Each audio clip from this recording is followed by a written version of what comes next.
guys, welcome back to the channel. Hope you had yourself a good weekend.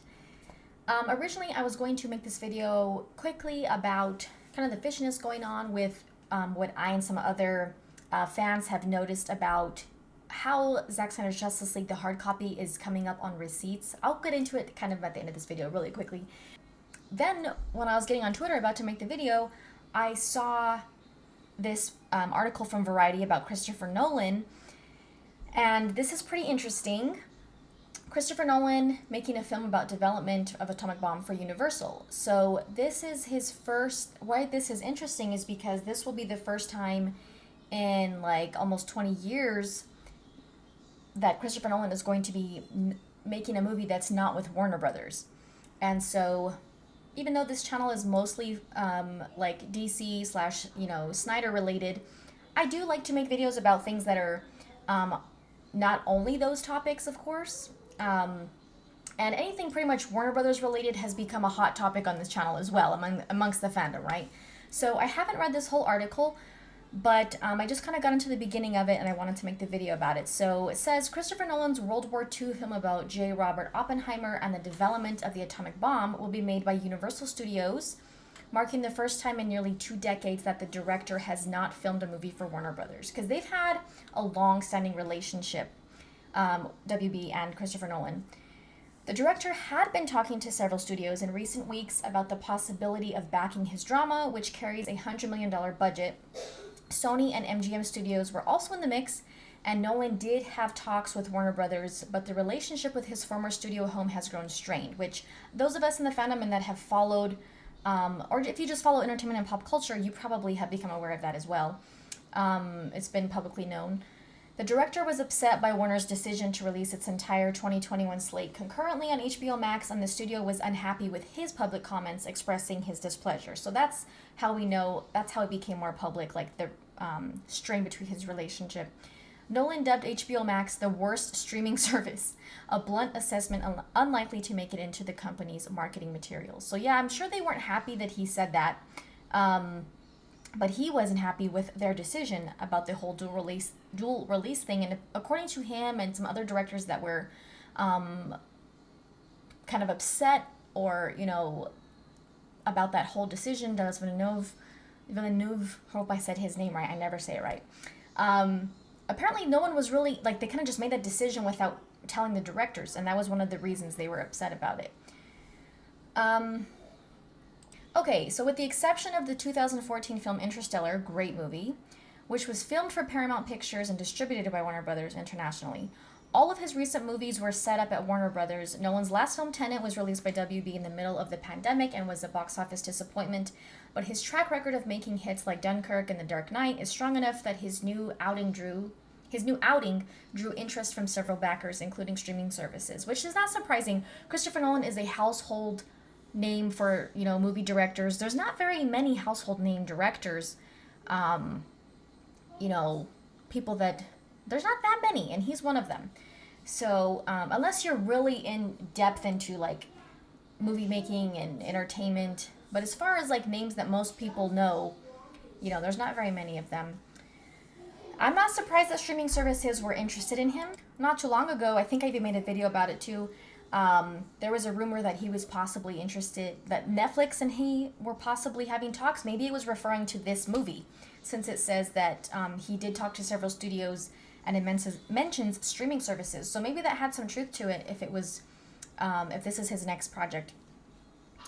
Nolan was insistent that the film have an exclusive theatrical release, so maybe that's why he stayed away from streaming services. Tenet wasn't impacted by Warner Brothers' decision to debut its films on HBO Max. His latest sci-fi epic received a traditional theatrical rollout because it predated the studio's 2021 distribution strategy. Even though it wasn't affected by HBO Max and that whole dual release thing, since it was released during a pandemic and, a time when you can't, now you can kind of pack out the studios, the theaters more in most places, but when Tenet came out, it was like no one was going to the theater. So I'm sure it would have done a lot better had it been released during a more normal theater movie going time. But that's just how the situation was. And he was very insistent that they do a theatrical release. He didn't want to do that, the HBO Max thing. He didn't want to push it back. He wanted it in theaters. So, you know. Filming on the Oppenheimer picture is expected to begin in the first quarter of 2022. Cillian Murphy has been mentioned as a possible member of the ensemble. I think that's how you say that name. But casting has yet to take place. Nolan wrote the screenplay for the picture, and top executives at the studios were allowed to read his script at the offices of his production company, Syncope Inc. Donna Langley played a critical role in landing the project for Universal. I don't know who that is. While Nolan's agent, Dan Aloni, led the negotiations on the director's behalf. Okay. The film will presumably focus on Oppenheimer's work on the bomb on Manhattan Project, including his role in the Trinity test in New Mexico, my home state, where the first atomic bomb was successfully detonated. That's the moment where Oppenheimer is said to have remembered words from the Bhagavad Gita. I don't know if I butchered that. Now I am become death, the destroyer of worlds. Sadly prophetic. He'd later go on to argue for international control of nuclear weapons and oppose the development of the hydrogen bomb. Okay, just a little background on the Oppenheimer, who it's based on. Oppenheimer was the subject of another drama. Okay, so we'll kind of skip that part. So, Deadline first reported that Universal had won the rights to Nolan's new film. Okay, so again, pretty much anything that is Warner Brothers related is of interest to a lot of us in the fandom, because they have been so exposed over the past few years, not just within, the whole Snyder Cut movement and the whole Justice League drama that it turned out to be, but all of that kind of sparked this public exposure of Warner Brothers and kind of how they deal with people that they work with. Obviously, it's not new that they've been dealing with people this way, because, that doesn't just happen because it's just that it's coming to light now. And I think that's why they don't like Snyder fans. That's why I don't know why they don't like Zack Snyder, because they haven't liked him from a long time ago. Toby Emmerich obviously, just hasn't liked Zack for forever. But as far as other people have come out from, not to do anything to do with Justice League, but when Ice Cube came out and was sharing things about his experience working on the ride-along films and their comments that he got from Warner Brothers, how Friday 3 was, or Friday 4, whatever movie it was, one of the Friday films was on hold and all of that.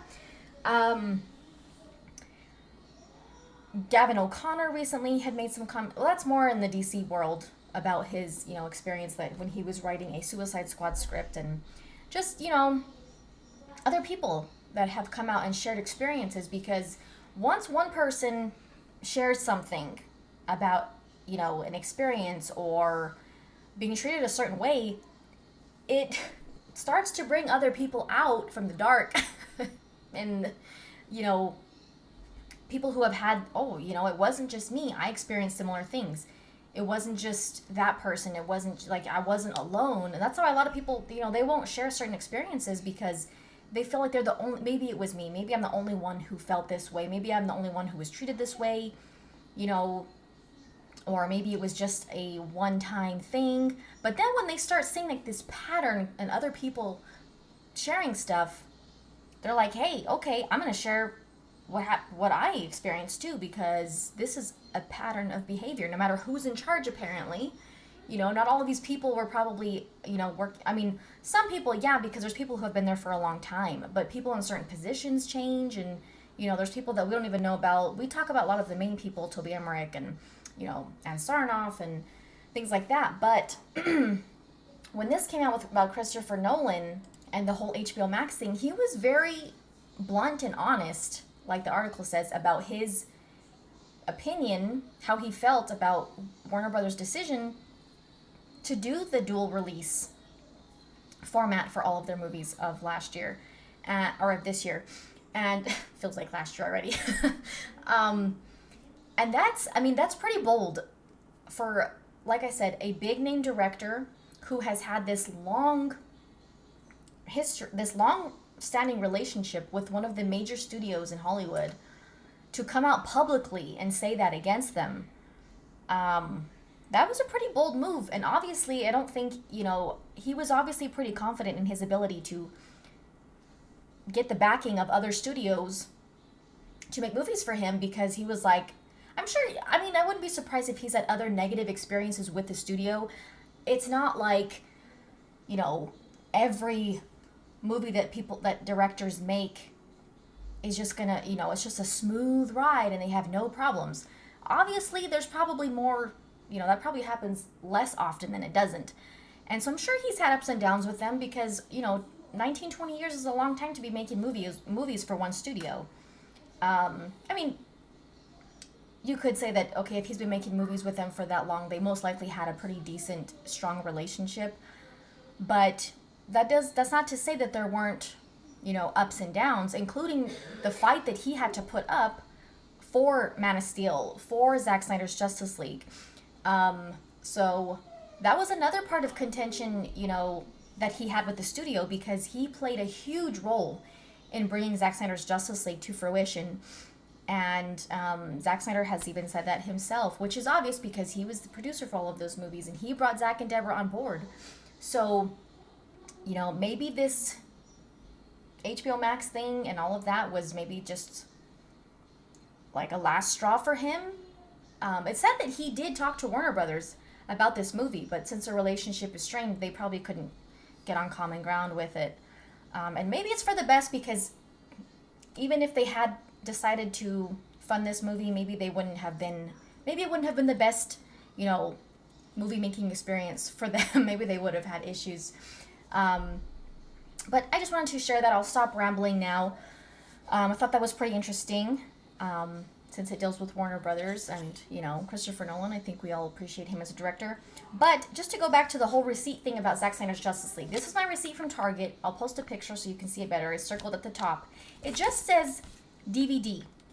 And the reason I decided to check my receipt was because when I was on the Nicotina show, shout outs to everyone on that panel. Go subscribe.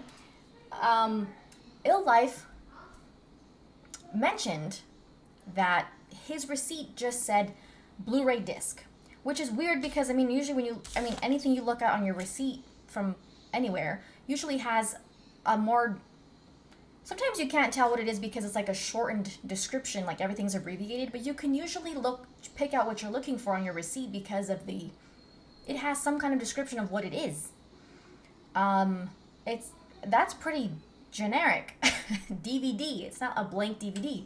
So I just thought that that's weird, because that's pretty much how you track sales, and track what is being sold and where and all of that stuff. And so I posted about it on Twitter to see if anyone else has, if you have bought your hard copy of Zack Snyder's Justice League, Blu-ray, DVD, 4K, whatever. Do you see the same thing on your receipt? Is it just from Target? Is this happening at other stores? I don't know, but I just think it's kind of weird. Since pretty much anything else you buy at a store describes what it is. Like if I were to try to return it, can I just take back any DVD and say like, hey, this is the movie I bought? How would they know? Unless in Target's system it says the title of the movie, but I don't see why it would say it in their system and not on their receipt, because if I take it back and I'm trying to show what I bought, how would they know that that's actually what I bought? I don't know. I think it's weird. I just wanted to bring it up. But let me know if you've had, check your receipts if you still have them from when you bought Zack Snyder's Justice League, or go ahead and buy it if you haven't bought it yet, and check and see. I don't know. Like I said, I don't know if it's just Target or other stores too, but just wanted to bring that up. So thank you guys for watching. Like, share, comment, subscribe if you're new, if you would like to. Check out any videos you might have missed on the channel. I uploaded a new fitness short today as well, and so you can check that out on the channel too. And we'll see you guys next time.